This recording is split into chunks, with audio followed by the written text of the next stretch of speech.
ఈ మధ్యన మనం చూస్తున్నాం కదా, ఇండియా నుంచి సైంటిస్ట్ అండ్ ఇంజనీర్స్ చాలా మంది అబ్రాడ్కి వెళ్ళి సెటిల్ అవుతున్నారు, మెయిన్లీ యూఎస్ అండ్ యూకేకి.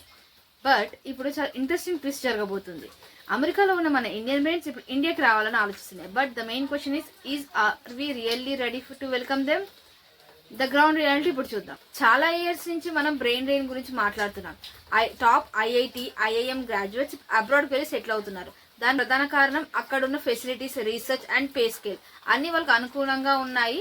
కాబట్టి అందరూ అక్కడికి వెళ్ళి సెటిల్ అవ్వడానికి చాలా ఇంట్రెస్ట్ చూపిస్తున్నారు. ఆ ఫెసిలిటీస్ మన ఇండియాలో లేవు కాబట్టి అందరూ బ్రెయిన్ డ్రైన్ కి గురవుతున్నారు. ఎందుకని ఇప్పుడు అబ్రాడ్ లో సెటిల్ అయిన ఇండియన్స్ ఇండియాకి మూవ్ అవ్వాలనుకుంటున్నారు విషయం చూద్దాం. ఎందుకని ఇప్పుడున్న అక్కడున్న ఇండియన్స్ ఇప్పుడు ఇండియాకి రావాలనుకుంటున్నారు అని అంటే దానికి main reason visa issues and current market down and recent గా లైఫ్ స్టైల్ తో పెరిగిన ఖర్చులు. దాని ద్వారా చాలా మంది ఇప్పుడు ఇండియాకి తిరిగి చూస్తున్నారు. బట్ ఇండియా దానికి రెడీగా ఉంది అని అంటే ఎస్, ఇట్స్ రెడీ.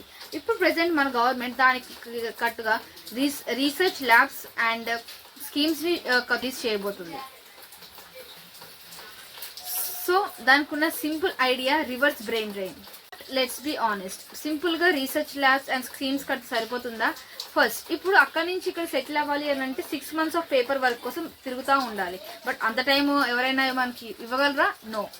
కాబట్టి గవర్నమెంట్ ఇప్పుడు ప్రెసెంట్ ఫోకస్ చేయాల్సిన విషయం ఏంటి అంటే ఈజీ పేపర్ వర్క్ లేకుండా తొందరగా క్రియేటివ్ ఫ్రీడమ్ అనేది వాళ్ళకి స్ప్రెడ్ చేయాలి. మన పక్క దేశమైన చైనాని చూడండి, వాళ్ళు 1000 టాలెంట్ ప్రోగ్రామ్ అని కొత్తగా క్రియేట్ చేసి thousands of dollars ని ఆ ప్రోగ్రామ్ కోసం ఖర్చు చేశారు. దానికి ఫలితం అక్కడున్న చైనా బ్రెయిన్స్ ఇప్పుడు చైనాలో వర్క్ చేయడం స్టార్ట్ అయింది. సో దాన్ని మనం స్ఫూర్తిగా తీసుకొని అదే మన ఇండియాలో కూడా మనం ట్రై చేస్తే ఎక్కడో ఉన్న మన ఇండియన్ బ్రెయిన్స్ ఇప్పుడు ఇండియా గురించి పని చేయడానికి చూస్తాయి.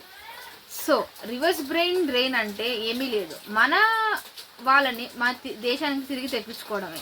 దానివల్ల మన దేశం బాగుపడుతుంది అండ్ వాళ్ళ హోమ్ టౌన్కి తిరిగి వస్తారు. దీని గురించి మీరు ఏమంటారు కింద కమెంట్ చేయండి. అండ్ మరిన్ని డీటెయిల్స్ కోసం మన ఛానల్ని ఫాలో అవ్వండి. అండ్ నేను మీ ప్రసన్న.